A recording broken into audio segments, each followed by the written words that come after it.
তাহলে এই মেয়েটা কে ছিল? সে আমাকে কি বোঝাতে চাইলো? আচ্ছা সুভাষদা, আপনার কি কোনো বোন আছে?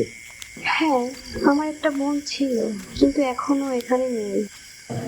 আর বলো না ভাই, আমার এই অপদার্থ ভাইটা এর বোনটাকে নিয়ে পালিয়ে গেছে। সেও একটা পাগল, পালিয়ে গেছে তো গেছেই, এখন আমাদের সঙ্গেও যোগাযোগ রাখে না। কি বলছো সুভাষদা? আমার তো সন্দেহ মনে হচ্ছে।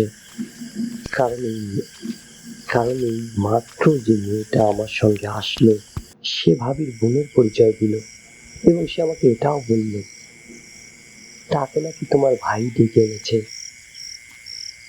আমি তোমার কোনো কথা বুঝতে পারছি না করিম ভাই, একটু খুলে বলো তো। এই মেয়েটা আমাকে কি বোঝাতে চেয়েছে আমি এখন বুঝে গেছি।